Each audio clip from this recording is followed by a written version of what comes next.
বর্তমান সরকার দেশের কোনো গণমাধ্যম বন্ধ করেনি। এ সরকার দৃঢ়ভাবে গণমাধ্যম ও বাক স্বাধীনতায় বিশ্বাসী। মঙ্গলবার এক সংবাদ বিজ্ঞপ্তিতে একথা জানিয়েছে অন্তর্বর্তী সরকারের প্রধান উপদেষ্টার প্রেস উইং। এদিকে অন্তর্ভুক্তিমূলক ও সমৃদ্ধ গণতন্ত্র পুনরুদ্ধার প্রচেষ্টায় অন্তর্বর্তীকালীন সরকারকে পূর্ণ সমর্থনের কথা জানিয়েছে জাতিসংঘ মহাসচিব অ্যান্তোনিও গুতেরেস। নাসির উদ্দিনের রিপোর্ট।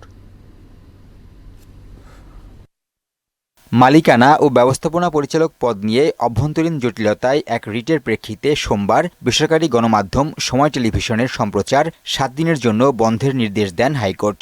সময় মিডিয়া লিমিটেডের পক্ষে ব্যবস্থাপনা পরিচালক হিসেবে শম্পা রহমান রিটটি করেন।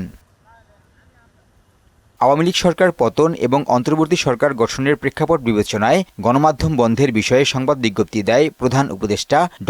মুহাম্মদ ইউনূসের প্রেস দপ্তর।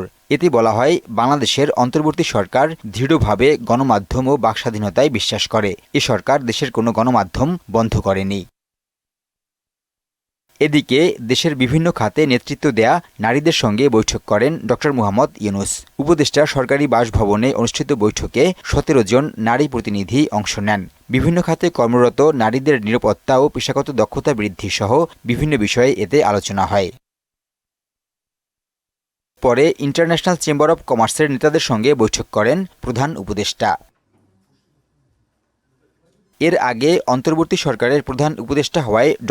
ইউনূসকে অভিনন্দন জানিয়েছেন জাতিসংঘ মহাসচিব অ্যান্তোনিও গুতেরেস।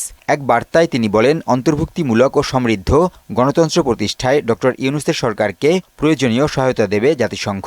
সকল নাগরিকের পাশাপাশি সংখ্যালঘুদের সুরক্ষা নিশ্চিতে অন্তর্বর্তী সরকারের উপর আস্থা প্রকাশ করেন তিনি।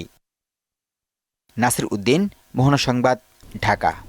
সুদবিহীন ব্যাংকিংয়ে আত্মশুদ্ধির পথ এনআরবিসি ব্যাংকের ইসলামিক ব্যাংকিং আল আমিন।